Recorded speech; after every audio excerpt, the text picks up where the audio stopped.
core values to valued culture. Here is your host, Will Scott, interviewing another CEO about leading culture in their company.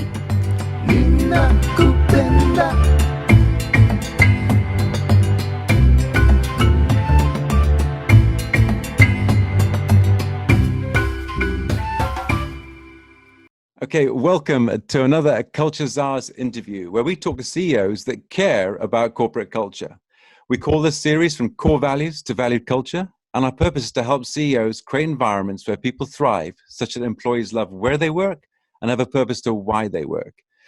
My guest today is none other than Gino Wickman, now of eLeap, but perhaps best known as the founder of the Entrepreneurial Operating System, or EOS, and the founder of EOS Worldwide.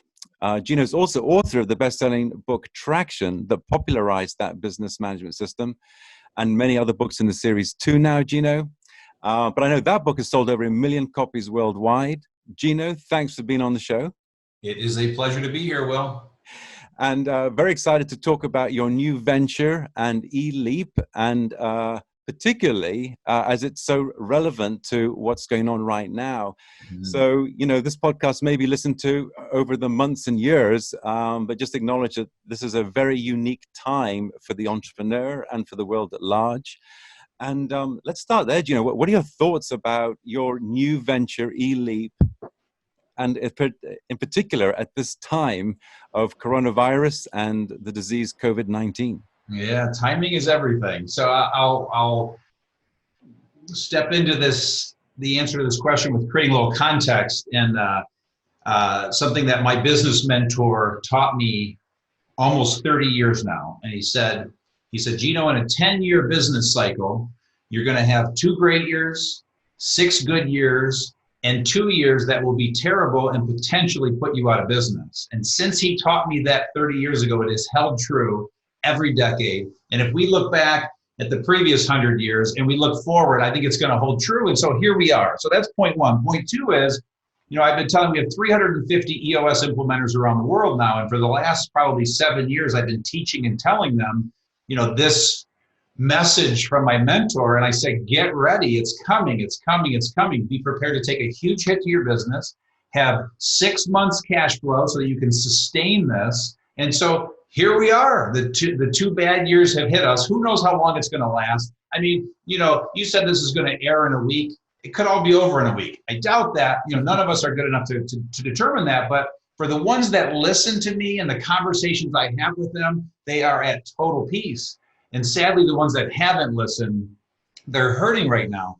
And so, the first place I'd love to start with your question is just to, right now, if you're out there hurting, to listen to this advice, you're sitting there going, yeah, what good is that going to do me now? But please, it's coming again.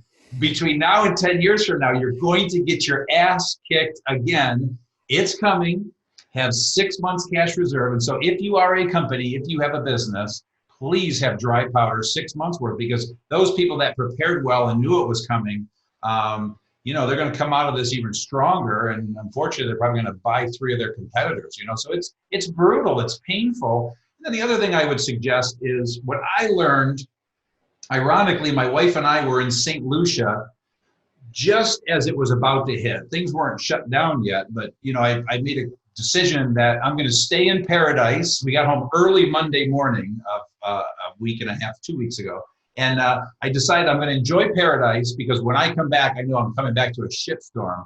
And what I learned after about 4 days of being in the shitstorm is I found that if I just talk to people and I help people and be a beacon of light for people, my energy was better. I became more optimistic. I got a ton of ideas. And so I realized it was like Wednesday night. I started watching the news, sitting on the couch, sinking, started sucking my thumb and going to this very dark place. So what I realized is if you just sit there alone and suck your thumb, you're going to be miserable. But if you get out and talk to people and help people, it is uplifting. And then the last little point I would make in answering your question is something came to me, so with this new project, Entrepreneurial Leap, it's a passion project of mine to impact 1 million entrepreneurs in the making. It's crazy timing, because I've written this book.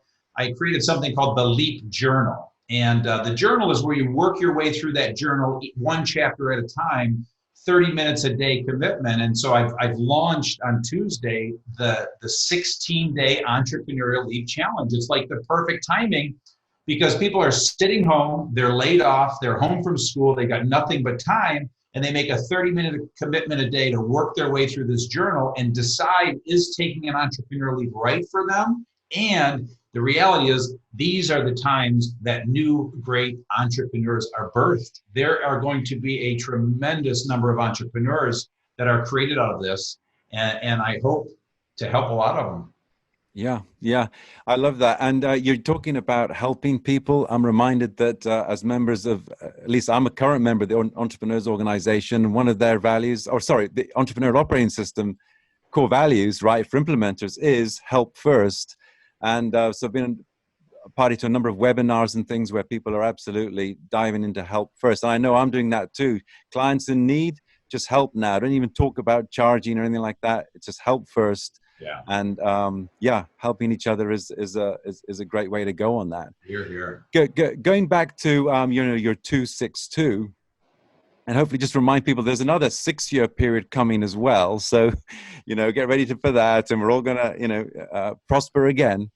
But what about the two? I mean, yes, we should get ready for a recession, but this was kind of just came out of nowhere and came very, very quickly, didn't it? A bit more dramatic about how we came into this one. Anything different about the speed with which this happened? Now, because let's go back to 100 years of history, and I can't name all of the crises for you, but it comes fast, comes slow. It's irrelevant. It's coming. So it's happened, whether it's World War I or II, or the Depression, or the H1N1, or we can go through all of them. 08, 09.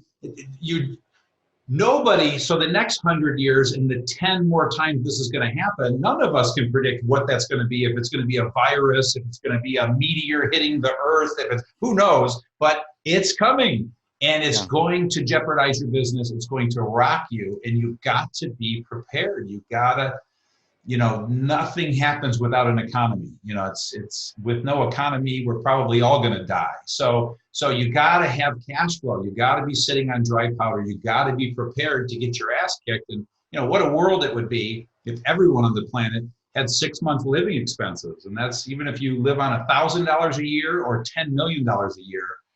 That's an important secret formula to coming out of these crazy times. Yes. And I think I was telling you before we started recording, Gino, that I'm lucky enough to have a brand new client this week for Culture's Ours, someone that is starting a new business. He's always had this idea, but this timing now is perfect. So he's kind of brought his plan forward. He's really pivoting and going into a new business. And I think part of your message is that this time is a great time for people to think about being an entrepreneur and starting a new business. So what would you say to those folks who are thinking about it now and assessing the current situation? Well, selfishly, I would say read the book. So, as we get into the content of the book, it's everything we're about to talk about, because I'm going to talk about, first, confirm that you even are an entrepreneur in the making, and we're going to talk about what that means and what those traits are. Number two is we're going to talk about the glimpse and taking a look at what all of your possibilities are, because there's so many possibilities and opportunities. And then we're going to talk about the path. So I would just urge, please listen to the next 30 to 60 minutes of this and watch this podcast and read the book. And the first 30 pages are available on the website for free. And so you can just read those 30 pages if you can't afford to buy a book. And there's a ton of free tools. So that's really what I would urge. But more importantly, maybe if you are a person sitting there wondering that, just please stay tuned right now, because we're talking to you. In addition to that, though, I know you have a lot of entrepreneurs that are watching this and they're successful. And so this is as much for an entrepreneur in the making as it is for anybody that cares about entrepreneurs, because you have people in your life, your sons and daughters, your spouses, they are entrepreneurs in the making, and this is their opportunity now. And so this is your opportunity to help them. And so I have two audiences. It's the people that care about entrepreneurs in the making, and it's people that are entrepreneurs in the making. And this content I really believe is going to help them. That's a very helpful point to make, actually, because I know I'm myself a mentor, both formally and informally, to a number of entrepreneurs and kind of burgeoning businesses.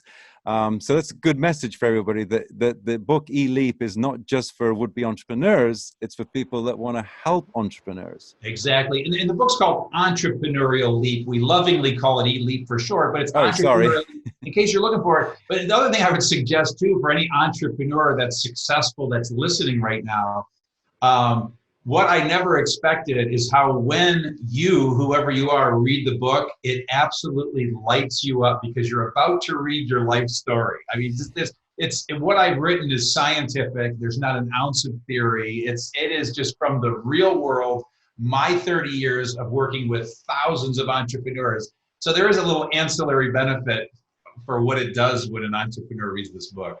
That's very cool. Well, let's start with step one then, the confirm stage. What does that look like? So it's all about, the whole idea behind this is I'm taking the reader who thinks they might be an entrepreneur, okay? And so there's two types of people. There are people that are true entrepreneurs in the making. They possess 6 essential traits, which I'm about to explain in a second. And then there's people that think they want to be an entrepreneur because it looks really cool. Well, the sad reality is most people that want to be an entrepreneur probably aren't. And so I'm going to break some hearts with this project, but I believe I'm going to save a lot of lives and save a lot of people from 10 years of hell, quite frankly. And so what I would say is, first and foremost, if you think that you might be an entrepreneur, I take you on this psychological, emotional, philosophical, soul-searching, self-discovery journey of figuring out if this is right for you. And again, it's 3 parts, like you said, and we said confirm, glimpse, and path. And so confirm is all about, first and foremost, making sure that you have these 6 essential traits. Because very importantly, you either do or you don't. You are born with them. It's nature over nurture. And every true entrepreneur has these. And so what are they? They are 6 essential traits: visionary, passionate, problem solver, driven, risk taker, and responsible. Thank you. So and so they will know at the end of, I don't know, chapter 1 or 2 or something like early on in the book, they will have a strong sense of whether they are born to be, or whether that innate natural desire and talent is there to be an entrepreneur. Exactly. So read those first 30 pages, free on the website, see if it sucks you in. But I would say in the first third of the book, they'll ultimately know, because once I paint the vivid picture and have them, do a body scan 4 times, then I offer an assessment, and that assessment is free on the website as well. But I offer an assessment, and then they take the assessment. I plead with you, whoever you are taking that assessment, be honest with yourself. You will do a disservice to yourself to kid yourself about this stuff, but they'll take an assessment and then they'll know. And once they know, then we take them to glimpse. And then I can't tell you how many times I try and talk people out of doing this, because being an entrepreneur is not all it's cracked up to be. It's hard, it's tough. We spend more time getting our ass kicked than we do celebrating. And so, but if they say, yes, this is me, then we take them to the next step and show them what their life will look like. Okay, and to be clear, the best time to take that assessment is after the first 30 pages and they've read your work, not just go and take it right away? I would urge that you do that, because at least you'll have more context and understanding. Yeah. But somebody can go there and take it right now, but both that makes sense. Would be ideal. Yeah, and you make a good point. Well, actually, here's what would be ideal is that they read the book, buy 100 copies for their friends and family, and then take the assessment. That's what would be ideal. Obviously, I'm kidding. But. Nice. And you make a good point about being an entrepreneur. It's, it sounds glamorous. You use the word glamorous, actually, but it's not for the faint-hearted. There's so many heartaches and challenges and ups and downs to it, that if you really are not of that nature, and you're better off just staying with that sort of secure job where you can kind of have a reliable, employment, although I don't know if anything's reliable these days, but at least in terms of expectations of yourself, it's a little easier path. Maybe less exciting for some. It depends on your makeup, and that's what your point is. Read the first 30 pages, take the assessment, and really determine, are you material for becoming an entrepreneur? Yeah, and I would just add to that, if you are someone who does have these 6 essential traits, as you and I do, I'm pretty convinced that we it's a psychological disorder. Okay. What we do is not sane. I mean, it's not normal. I mean, we run into the fire when others are running away. We get our butts kicked most of the time, like I said. I mean, so it's not all it's cracked up to be. And it's these 6 traits combined just make for this wacky, wild individual that just loves challenges and building things. And so anyway, for what that's worth. And we're seeing that right now, aren't we, in terms of in this environment, some of the people that are rushing to the fore are, of course, those entrepreneurs who do run into the fire, to use your expression. Yeah, absolutely. And then what about the next stage then? So they've taken this assessment. Let's say so now maybe the assessment helps me understand that actually I'm better off not being an entrepreneur.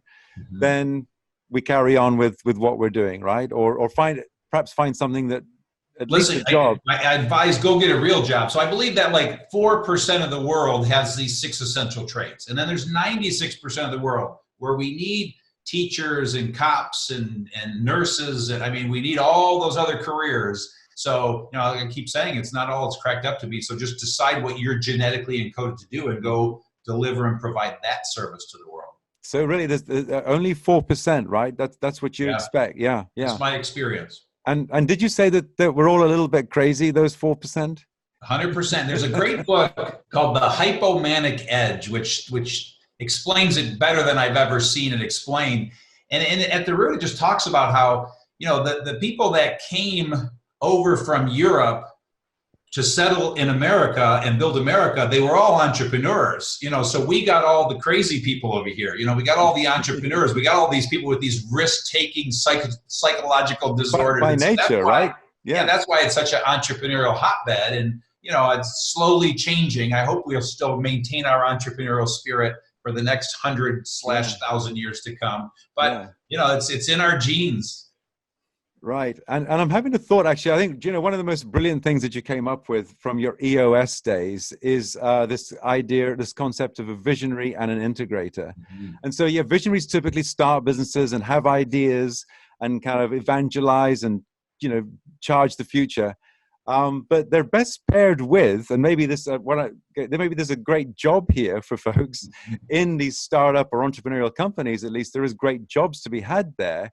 And one of them is being an integrator, right? That person that can support that visionary and maybe be a strength for his or her weaknesses. Hear, hear. Yeah, and I love that you're bringing that up. And I definitely teach that in this book because, I made a discovery 20-something years ago, and it's that, every visionary needs to be counterbalanced with an integrator, like you said. I wrote it all in a book called Rocket Fuel, if your listeners aren't familiar with it. But for that listener that's saying, shoot, I don't have the 6 essential traits, but I love entrepreneurialism. I love these entrepreneurs, and I want to be part of that.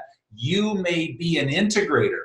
And an integrator, again, is a great counterpart for a visionary. And there might be an opportunity for you to be partners in a business. So I have lots of clients that are visionary integrator duos. They're partners in the business. And so there's absolutely a way to hitch your wagon to a wild and crazy visionary and get all those benefits. And so by all means, there is that opportunity. Yeah, so just to make that obvious point, in fact, I think small businesses are still the largest employer in the country. You bet. And so if you are in a job, it might very well be in an entrepreneurial situation. And as you say, you can still be an owner potentially. Exactly. But you're taking a little less risk, and you're playing to your strengths, which we should all do to be of our best. Yeah, so, and if I can, again, I'll try not to go on too much of a rant here, but it's such an opportunity because I wrote Rocket Fuel with Mark Winters, my co-author, and he's doing some great work. Go to rocketfuelnow.com around this, because the reality of it is there's only 1% of the population that are integrators, and there's 4% of the population that are visionaries. And so there is a demand for integrators in the world. And a lot of these integrators, these people that run businesses like machines, they're stuck in the corporate world. They have no idea this opportunity exists. They'll make 3 times more money. And so Mark and my passionate plea is we're trying to pull these people out of the crevices of the world, because the world needs integrators. Visionaries need integrators. Entrepreneurs need integrators. And yes, I definitely teach that in this book, because I'm trying to get that entrepreneur to find their integrator sooner than later. Yeah, that's awesome. That was an interesting conversation. So, okay, let's go back to the assessment. And now we've got that 4% of folks maybe who are getting the message and they're feeling it. How do they use your Entrepreneurial Leap material to get started? Yeah, and so now we take them to Glimpse because, again, now they're all lathered up and ready to go and they're fired up. And so now I kind of get them to put on the brakes and say, all right, before you leap, let me make your life a little easier. And so we go to Glimpse, and what I do in Glimpse is three things. Number one, I show them countless real world stories of entrepreneurs who are right where they are right now and how they built businesses. Number two, I show them a day in the life of an entrepreneur, both the dream and the nightmare. Okay, so it can be heaven or it could be hell. And our EOS clients, obviously, we teach them how to live the dream. Sadly, most entrepreneurs are living the nightmare. I mean, they're living in sheer hell. And what I do is I teach 8 mistakes that those entrepreneurs make and how to avoid them. So I've built 2 businesses avoiding every one of those 8 mistakes. It's absolutely doable. And then the third thing I do, and the thing that I'm most excited about, is I help that entrepreneur who's all lathered up and ready decide what is the best business for them. What are they drawn to? What are they genetically encoded to do? Because every entrepreneur will not succeed in every business. And so I created a tool called My Biz Match, again, free and downloadable on the website. Not downloadable, but free on the website, because it's a functionality where you go through and you click, and out pops the perfect answer for you. Because your options as an entrepreneur, you have to look at all of the industries, whittle that down. You have to look at, are you a product person or a service person? 2 very different dynamics. I am a service person. I will never be a product person. Then you need to look at, are you a B2B or a B2C? Are you a business-to-business entrepreneur? Are you a business-to-consumer entrepreneur? Because those are very, very different. Are you a high-price, low-volume? Are you a low-cost, high-volume producer? And as you start to look at all those opportunities, it whittles down to what is best for you. And so for me, I'm a service guy. I'm not interested in products. I want to be the highest price in town, provide incredible high value. I'm a B2B guy, and so I'll just never start or build a business that is the opposite of that, because it's not for me. I don't like inventory. It scares me to look at things. I'm overwhelmed by things. $1 million of inventory sitting on the shelf gives me the heebie-jeebies, okay? And just as quickly, there are entrepreneurs that love to touch and feel and see all that inventory. And so you listening that is an entrepreneur that has someone in your life, take them through My Biz Match so they know. And now all of a sudden with Glimpse, they now have clarity around, okay, this is what it looks like. This is how I can avoid these mistakes. This is what I'm drawn to. In worst case, they can go get a job for a while in that area to make sure that is what they love, because it's okay to wait 1 year, 2 years, 5 years to take your leap. It's just when you're ready, but go get some experience in that industry. And then with that clarity, we then move them to path and really get into the nitty gritty of then making that dream a reality. Mm.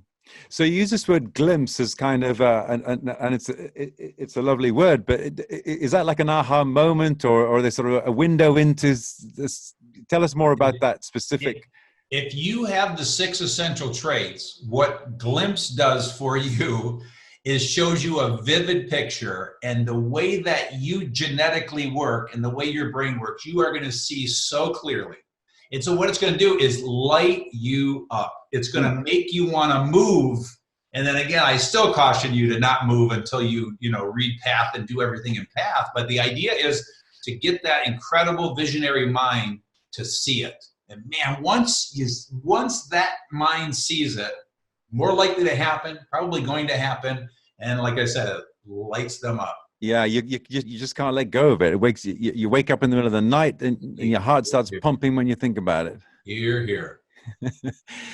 Yeah. So what if somebody has kind of had this idea in their head for 10 years, they've been working their job in the bank, but they've had this idea, and would you still encourage them to go through Entrepreneurial Leap and confirm that glimpse that they've had for 10 years, and possibly redirect? Or what do people do with that knowing idea in the back of their mind that's stuck there?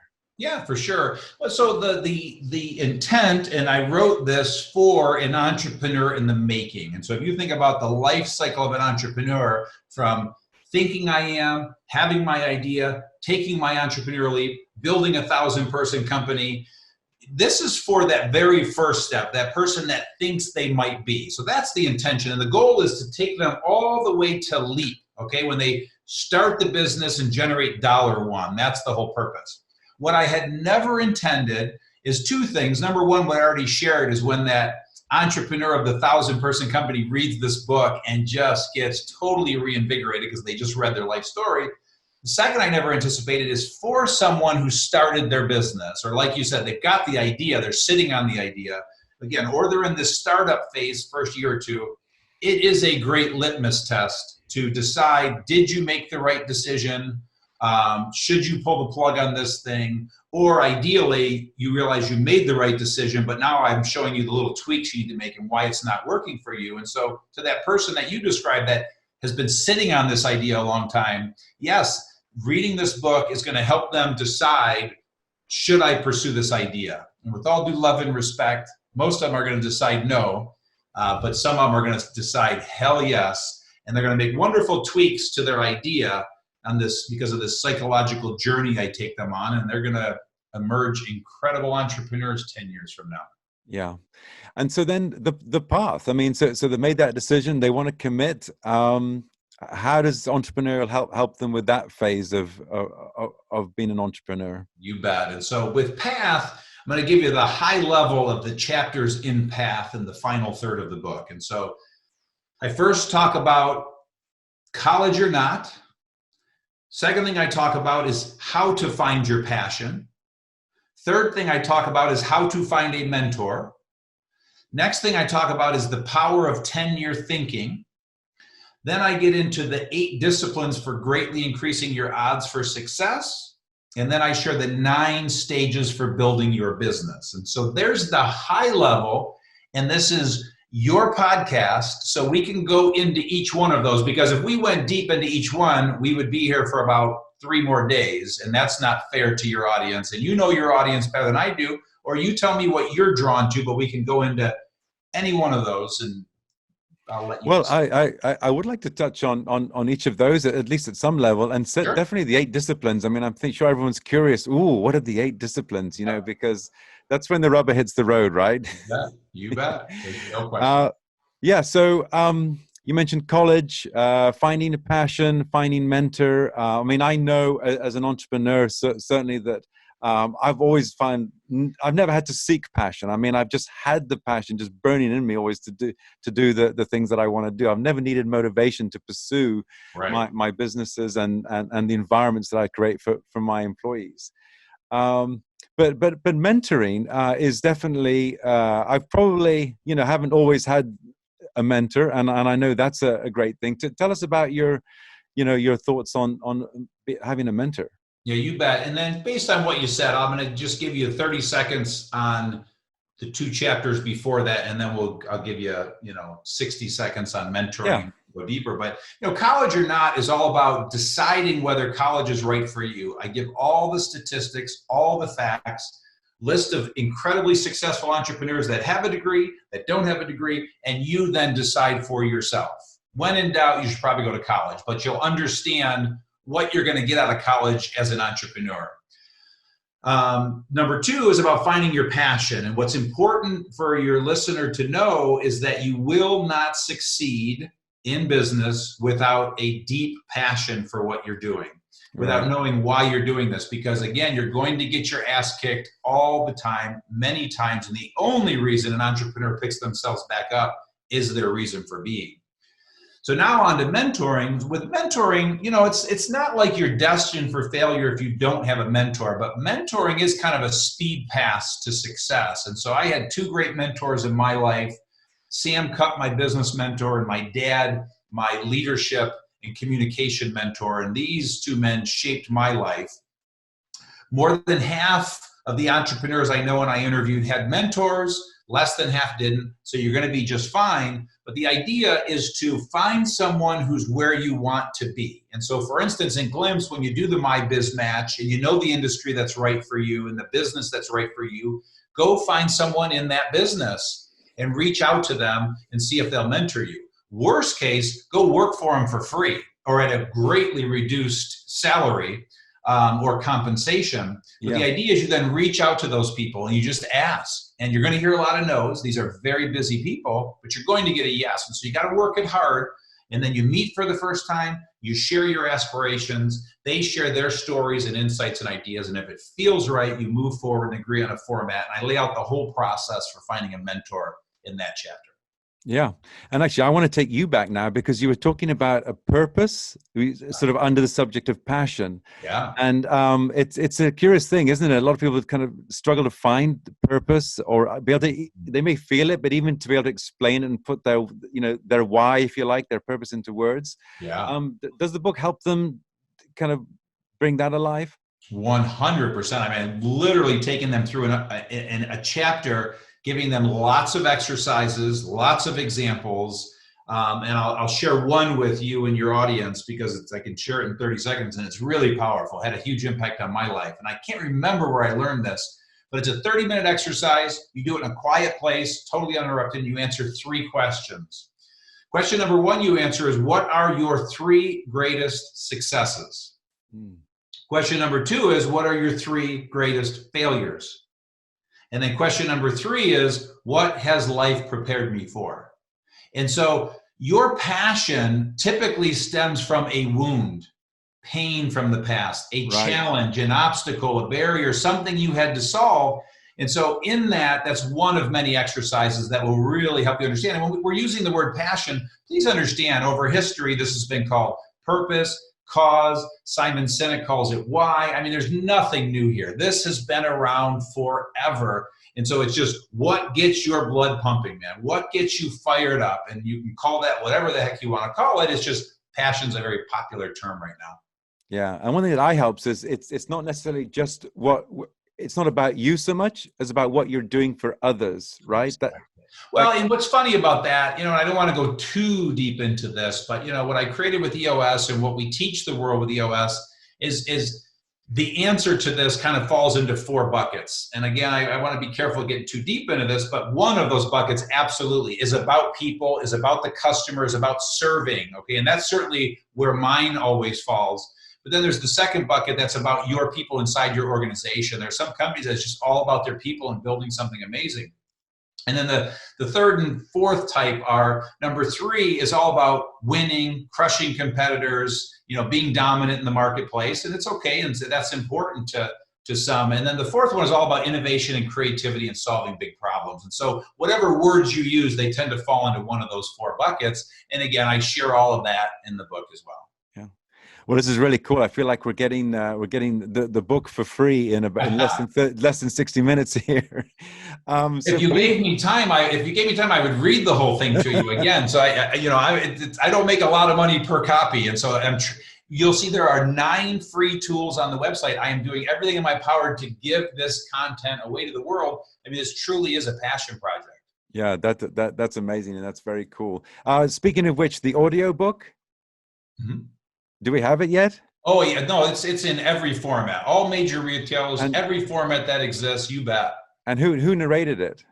I couldn't tell you. It's whoever. I think it's so bad. I think we went with Audible on this one. I was just wondering if it was you. Speaking of reading I don't read any of my books, and these people are always shocked because every author wants to read their book. That's the last thing on earth I want to do is read my book. So I'm leaving that to the professionals. Well, what about telling us about the 8 disciplines? How would you like to do that? Yeah, let me skim through them for you. And if one excites you and you want to dig deeper, we can certainly do that. But here goes.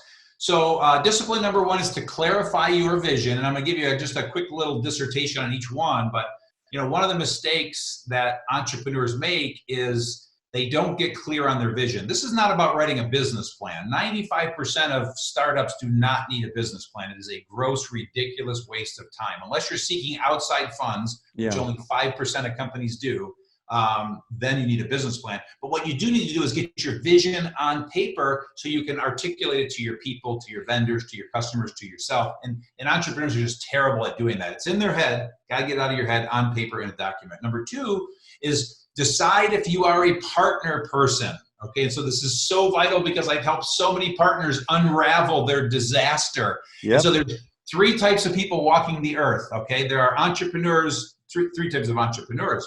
There are some that should never be a partner. They need to own 100% of their company, don't ever have a partner, and they're great and they're successful, and that's awesome. There are people that need to have equal partnership, be that 2 partners, 3 partners, all have equal partnership, equal voting rights. And then there are people that need to have controlling interest, but they're willing to give some equity to partners, but they ultimately have control. And for what it's worth, that's me, and that's how I've always done it. So with that said, you've got to decide now. I'm trying to head off a mistake at the past, and I'm trying to give you a discipline so that you're not unraveling partnerships in the future. So know that about yourself. Number 3 is to know that the bigger the problem you solve in the world, the more successful you will be. Okay? And so simply put, you cut a lawn, you're worth $25 an hour. You populate Mars, you're worth about $1 trillion. So to the degree, the magnitude of problems that you solve, the more money you'll make. And so if you're sitting there and you started your business and you're sucking your thumb because you're not making enough money, with all due love and respect, you're not providing enough value to your customers. You're not solving a big enough problem for your customers and clients. Number 4 is get feedback from customers and clients as early and often. I'm trying to read the exact words because I can't memorize every one of these. But it's get feedback from customers and clients early and often. So the whole idea here is the better you know your customer, the more successful you're going to be. You need to know your customers better than they know themselves. And that's the whole secret of business, because that's where you're going to continue to evolve and change and bob and weave and continue to create more and more value. You've got to get as close, you got to get your ear as close to the ground with your customers as possible. Next is know that your first plan will not be your final plan. And so simply put, it's just a mentality and an awareness and understanding that this plan, this vision that you launch with, it's going to change. 98% of the time in all of my interviews, all of my entrepreneurs, their first plan was not their final plan, almost 100% of the time. So you just need to know that going in.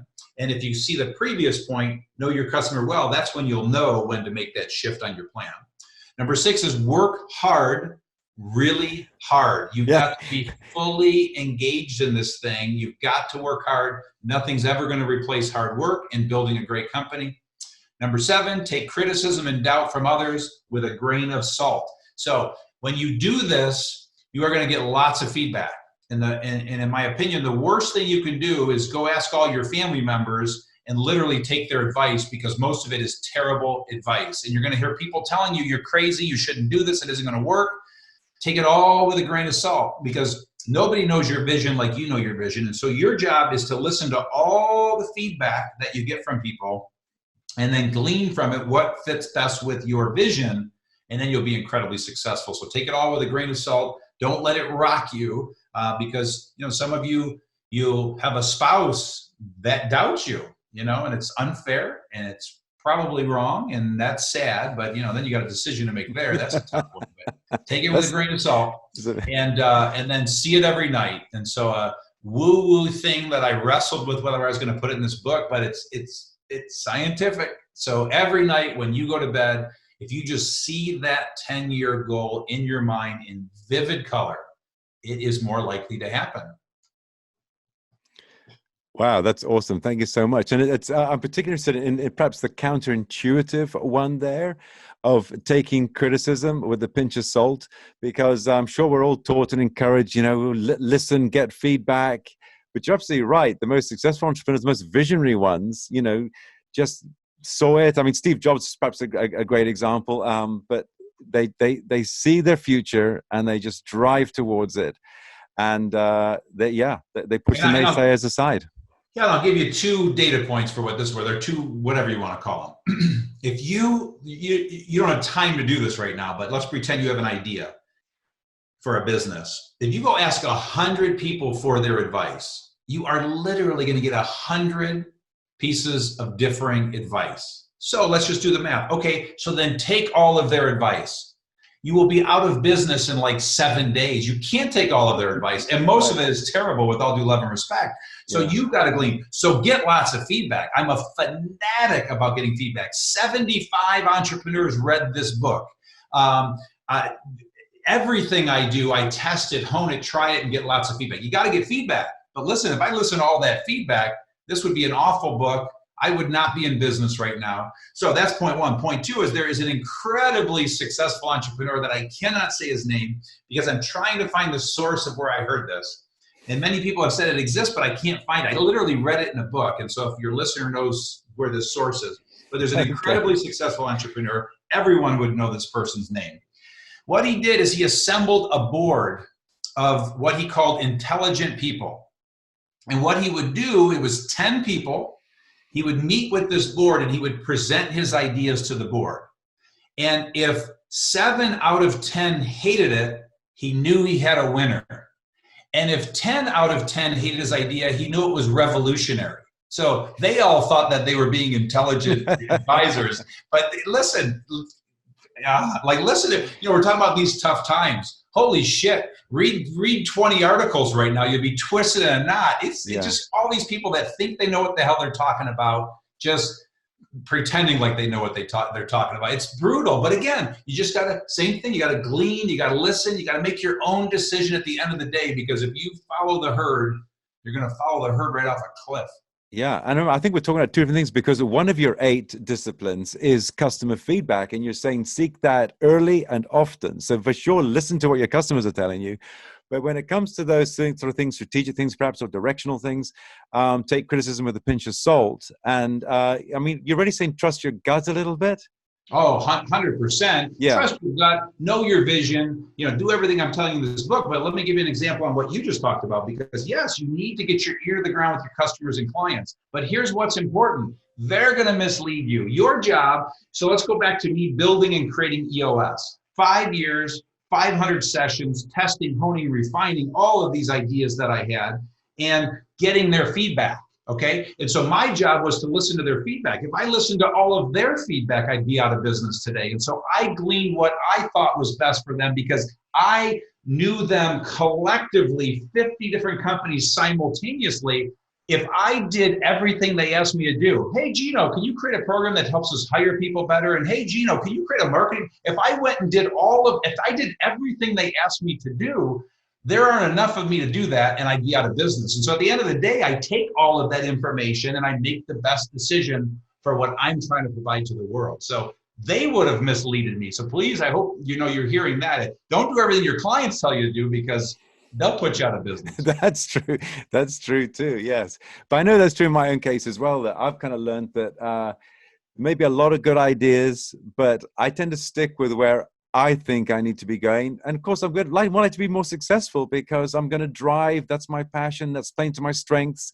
Right or wrong, that's really the only way to go ultimately for an entrepreneur. Yeah, and here's the math. In 20 years of building EOS worldwide and then selling it, with 350 implementers, with almost 100,000 companies, I've gotten 10,000 suggestions for adding something to EOS, all of which I would never do in a million frickin' years, and it would have deteriorated the quality of that process. And so I, at the end of the day, have to make the tough decision to say, listen, great idea, but it doesn't fit in this thing. So you gotta be tough and you gotta be strong. And at the end of the day, take it all with a grain of salt and then make your own decision. That's another great point, because I found myself actually saying to a client the other day that, the material, the 6 key elements of running a business, in traction that you wrote in 2007, 12, 13 years ago now, really hasn't changed. And the way we're implementing really hasn't changed. So definitely And just to grab that for 30 seconds, to go back to this book, these 6 essential traits haven't changed in 1,000 years. And are not going to change in the next 1,000 years. This is who entrepreneurs are at their core. They've been around for probably 7,000 years. And it's the same thing with EOS. So anything I create, I try to make it timeless. Knock on wood, hopefully those 6 key components in EOS will hold true. But listen, that's all human energy. And so human energy is what we've all been operating on for, 10,000 years. And human energy is what we're going to operate on for the next 10,000 years. So by all means, it should hold true. But we'll see. I'll never be so bold as to assume that that's the case, but I hope it's the case. Yeah. Okay. So in the second part of the book, I committed to, I decided that I am an entrepreneur, and I committed to that. And then I get into the 8 disciplines. Um, that helps me get started with my business, right?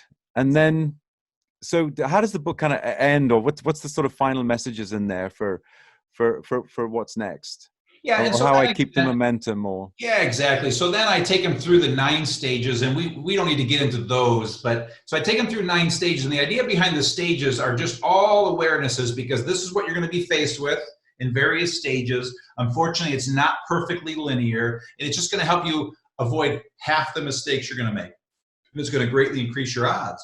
And then I bring it to the home stretch by just talking about a lifetime of learning. And so what I then offer up are all the resources for entrepreneurs to stay sharp, to stay cutting edge, to stay smart, to keep growing and evolving. And that's where it all ends. And then I talk about, I always say there's no perfect process. There's all these people trying to teach, here's the step-by-step process to building a business, to becoming an entrepreneur. There is no process, okay? Becoming an entrepreneur is not something you do, it's something that you are. And if I could best describe what the process looks like, here's the best I can describe it. You have a light bulb moment, you take a leap, you get your ass kicked for 10 to 20 years, and you hopefully emerge an entrepreneur, but odds are you won't. So there's the best I can describe the process of becoming an entrepreneur. So it's the old expression where it's not about the destination, it's a journey, and it's a continuing, evolving process. Yeah, and I will say the other thing I say, because it's 100% a journey, and then I passionately plead, going back to the beginning of this conversation about socking money away, as an entrepreneur, pull money out of that business, sock it away forever, build your wealth by pulling cash flow out of your business. Don't think you're going to build wealth by selling that thing someday, because only a tiny percentage sell your business. Mm-hmm. And so if you do what I'm telling you and then are lucky enough to sell your business, that will be the icing on the cake. But in everything I built, I was going to retire nicely off of the cash flow I pulled out of my business, not off the big win. And so save 15% of everything you make forever, and you're going to be just fine. Yeah. So as we approach the end of the podcast, Gino, thanks so much for coming on. Do you touch? So clearly, a lot of my listeners are passionate about culture, and my message, and the stuff that I share in my book, The Culture Fix. But what does the Entrepreneurial Leap touch on culture at all? And yeah, and what it does, it kind of indirectly does, because culture is like, in terms of the 1,000 things you would want to teach an entrepreneur in the making. And so again, that's also the way I operate. I believe in the 20-80 rule. I want to give you the 20% that's going to give you 80% of the result. So to teach an entrepreneur in the making about culture, it's going to go right over their head. It'd be like, teaching them how to work QuickBooks. It's like right now that you will get to that. Yeah. So, but what I kind of trick them into thinking about culture, because culture is vital. Great companies exist because of culture. And so what I do is I talk to them about know your core values. And so in those 9 stages, number 3 is all about discover your core values. And then I also talk about the mistakes in hiring the wrong people. And so what I talk about is hire people that have your core values, know your core values. And if they'll do that, all of a sudden they'll have a culture. But the stuff that you're teaching, the stuff that we teach in EOS, that's all the stuff they need to learn, once they have a few employees. But I got them on the right path and set them up well for you guys. Yeah, that's very. It reminds me of, remember when Star Wars kind of went back to a previous. They told the story, before. So if it's a bit like you've been helping businesses for so long, and now you're kind of going back to how people get started. Exactly, and I couldn't have done this in any other order. I couldn't have started by writing a book about helping entrepreneurs take a leap until I've watched 1,000 of them take their leap and watched all their mistakes and lived in that craziness for 20 years in 2,000 full day sessions, which now readied me for this message. That's really cool. And now you've got a particular challenge going on right now, haven't you, Gino? So let's remind people how they can get involved with that. Yeah, exactly. So I shot a 2-minute video. It's called the 16-Day Entrepreneurial Leap Challenge. And the timing is crazy because it's perfect for this, where I created something called the Leap Journal. It's one of the 9 free tools on the website. So this is free and downloadable. Assuming you read the book and you believe that you might be an entrepreneur, you take the challenge. And it's these times, the timing is perfect because a lot of people are laid off, they're home from school, they're twiddling their thumbs, they've got time, and these are the times that spawn great entrepreneurs, brand new entrepreneurs that are going to solve the problems of the world. And so I'm urging you to take the challenge. And so what you do is you download that Leap Journal, 30-minute commitment a day for 16 days, one chapter at a time, read the chapter, answer the thought prompts that I give you. And what it will do is it will further deepen your resolve around, is this the right decision for you to take your entrepreneurial leap? And I hope that it's going to spawn a whole bunch of entrepreneurs in these crazy times. So you can find that on our website.